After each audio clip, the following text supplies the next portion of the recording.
Tinokugamuchirai muchirongwa Shona Audio Bible. Tinopfuurira mberi nokuverenga shoko raMwari. Kana musati, dzvanyai subscribe nekabhera ako kuti muudzwe patinokanda chikamu chinotevera. Mavambo 15 kana kuti Genesis 15. Musoro, sungano yaMwari naAbhurahama. Shure kwaizvozvo, shoko raJehovha rakasvika kuna Abhurahama muchiratidzo richiti, usatya Abhurahama, ndiri nhoo yako, mubayiro wako mukuru chaizvo.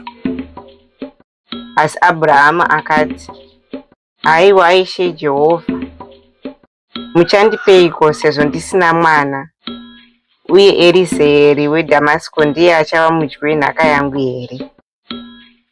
Uye Abhurahama akati, hamuna kundipa vana, saka muranda ari mumba mangu ndiye achava mudyi wenhaka yangu.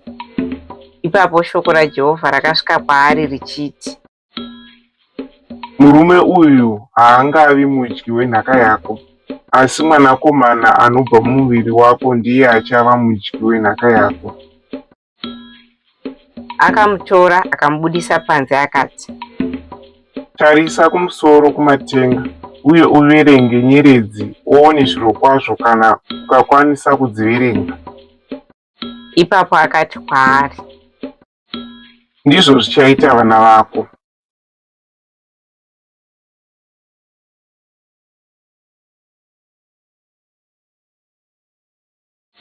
Abhurahama akatenda Jehovha, uye iye akamuti ndiko kurarama kwake. Akatiwo kwaari, ndini Jehovha akakubudisa munyika yeUri yavaKaredhia kuti ndikupe nyika iyi kuti uitore ive yako. Asi Abhurahama akati, haiwa Ishe Jehovha, ndingaziva seiko kuti ndichaitora? Saka Jehovha akati kwaari, ndivigire tsiru, mbudzi negondobwe.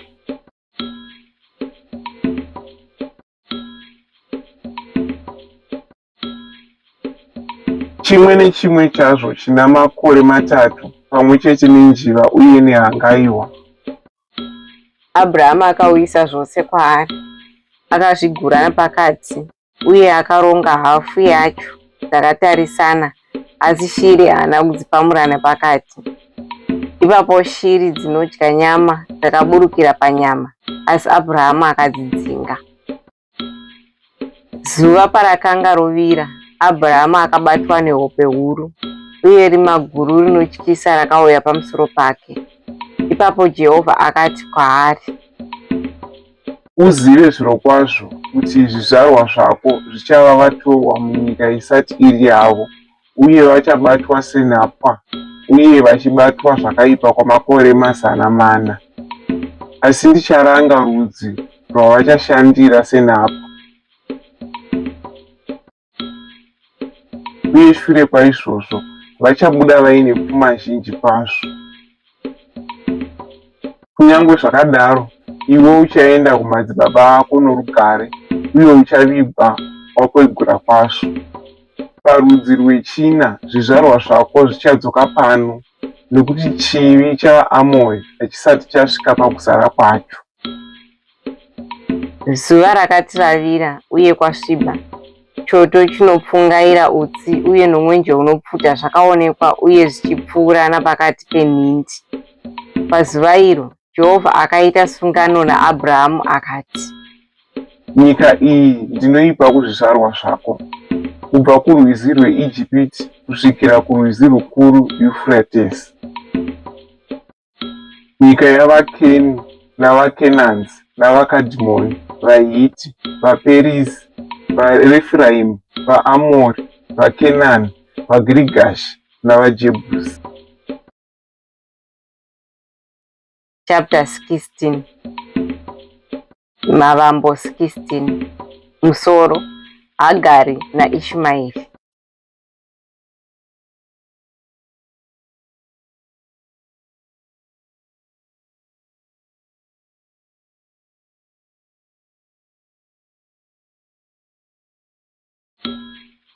Zvino Sarai, mukadzi waAbhurahama, akanga asina kumuberekera vana, asi iye akanga ane murandakadzi wechiIjipita ainzi Hagari. Saka akati kuna Abhurahama, Jehovha akandikonesa kubereka vana.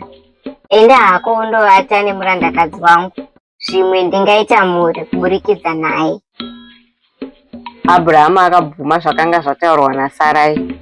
Saka shure kwokugara kwaAbhurahama kwamakore 10 muKenani, Sarai mukadzi wake akatora Hagari murandakadzi wake wechiIjipita akamupa kumurume wake kuti ave mukadzi wake. Akavata naHagari, uye Hagari akabata pamuviri. Paakaziva kuti akanga awana pamuviri, akatanga kuzvidza tenzikadzi wake. Ipapo Sarai akati kuna Abhurahama, Ndiwe waita kuti nditambudzike. Ndakaisa murandakadzi wangu mumaoko ako, uye zvino zvaava kuziva kuti awana pamuviri, ava kundizvidza. Mwari ngaatonge pakati pangu newe.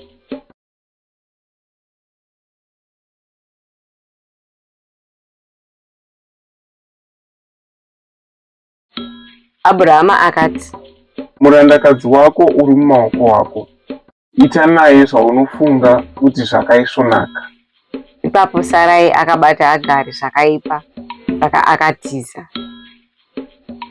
Mutumwa waJehovha akawana Hagari ari pedyo netsime raive murenje. Rakanga riri tsime rakanga riri parutivi pomugwagwa unoenda kuShuri. Uye akati, Hagari, murandakadzi waSarai, wabvepiko uye uri kuendepiko? Iye akati, Ndiri kutiza kubva kuna tenzikadzi wangu Sarai. Ipapo mutumwa waJehovha akati kwaari, Dzokera kuna tenzikadzi wako undozvininipisa pasi pake.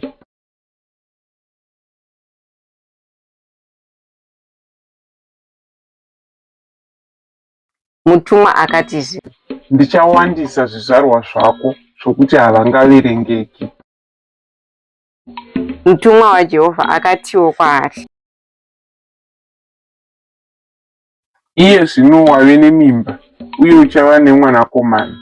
Uchamutumidza zita rokuti Ishumaeri, nekuti Jehovha anzwa nezvokutambura kwako. Achava mbongoro yomusango, ruoko rwake rucharwa navanhu vose, uye ruoko rwavanhu vose rucharwa naye, uye achararama mukupesana nehama dzake dzose. Hagari akapa zita iri kuna Jehovha. Akataura naye akati, Ndimi Jehovha anondiona. nokuti akati, Zvino ndaona iye anondiona.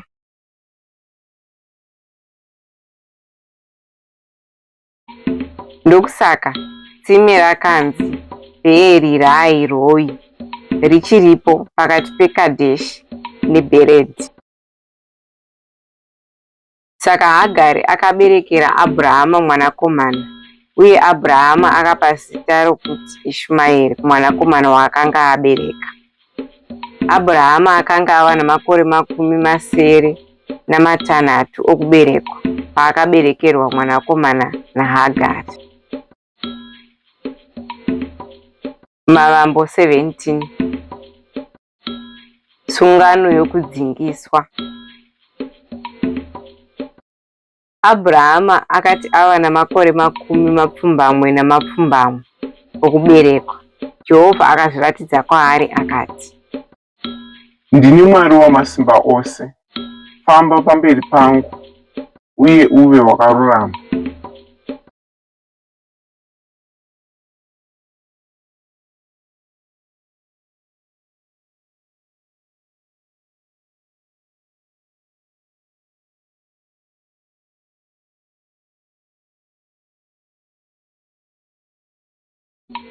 Ndichasimbisa sungano yangu pakati pangu newe, uye ndichakukurisa kwazvo.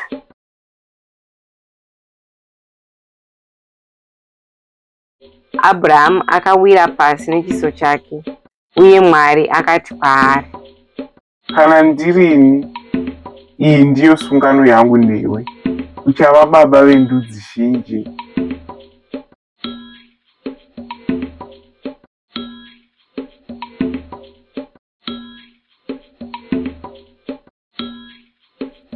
hauchazonzi Abhurama, zita rako richanzi Abhurahama, nokuti ndakuita baba vendudzi zhinji. Ndichakuita kuti uve nevana vazhinji, ndichaita ndudzi kubva mauri, uye madzimambo achabva pauri. Ndichasimbisa sungano yangu sesungano isingaperi pakati pangu newe uye nezvizvarwa zvako zvinotevera kumarudzi achauya, kuti ndive Mwari wako naMwari wezvizvarwa zvako zvinotevera. Nyika yose yeKenani, mauri kutorwa zvino, ndichaipa kwauri nokusingaperi, kuti ive yako nezvizvarwa zvako zvinokutevera, uye ini ndichava Mwari wavo. Ipapo Mwari akati kuna Abhurahamu, kana uriwe unofanira kuchengeta sungano yangu, iwe nezvizvarwa zvako zvinokutevera kumarudzi achauya. Iyi ndiyo sungano yangu newe nezvizvarwa zvako.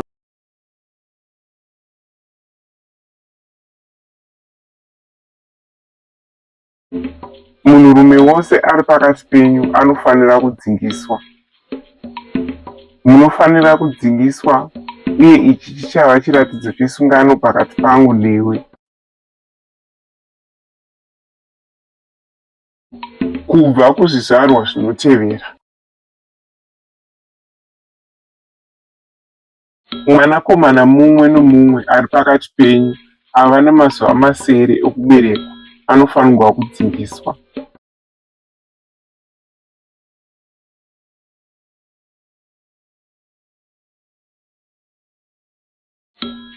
Kusanganisa vaya vakaberekerwa mumba mako kana vakatengwa nemari kumutoro, vaya vasiri vana vako.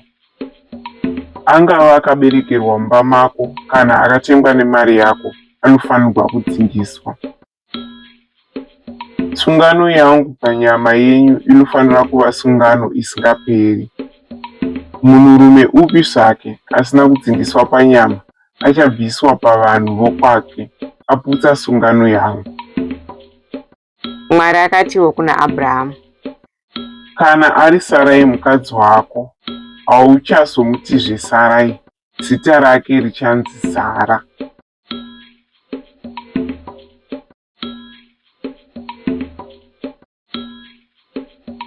Ndichamuropafadza, uye zvirokwazvo ndichakupa mwanakomana naye. Ndichamuropafadza kuitira kuti agozova mai vendudzi. Madzimambo amarudzi achabva kwaari. Abhurahamu akawira pasi nechiso chake, akaseka uye akati mumwoyo make, ko mwanakomana angaberekwa nomunhu ava nemakore 100 ekubereka here? Ko Sara angabereka mwana iye ave namakore 20 here? Uye Abhurahamu akati kuna Mwari, dai hazvo Ishumaeri agara hake pamaropafadzo enyu. Ipapo Mwari akati, hongu, asi mukadzi wako Sara achakuberekera mwanakomana, uye uchamutumidza kuti Isaka. Ndichasimbisa sungano yangu sesungano isingaperi yezvizvarwa zvake zvinomutevera, uye kana ari Ishumaeri, ndichamuropafadza zvirokwazvo. Ndichamuita kuti ave nevana vazhinji, uye ndichaita kuti vawande kwazvo. Achava baba wavatongi 12, uye ndichamuita rudzi rukuru. Asi ndichasimbisa sungano yangu naIsaka, uyo achaberekerwa iwe naSara nenguva ino gore rinouya.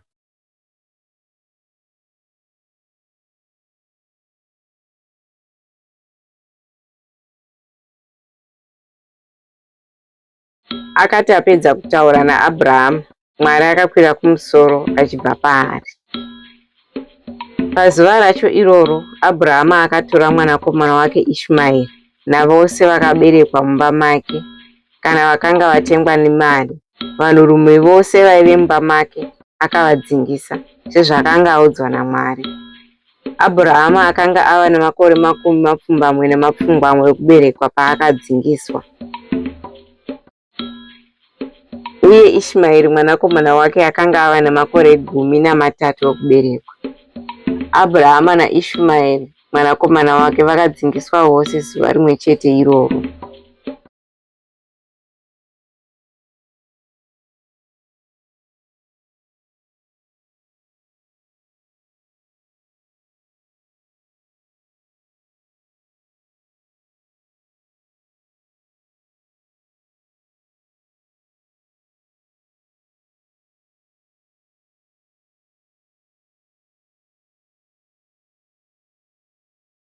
uye munhurume wose aive mumba maAbhurahama, kusanganisa vaya vakaberekerwa mumba make kana vakanga vatengwa kubva kuvatorwa, vakadzingiswa pamwe chete naye.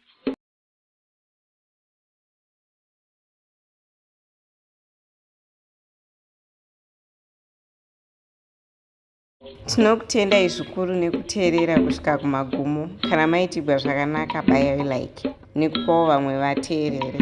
Teererai zvimwe zvikamu mumaplaylist ari pachannel ino.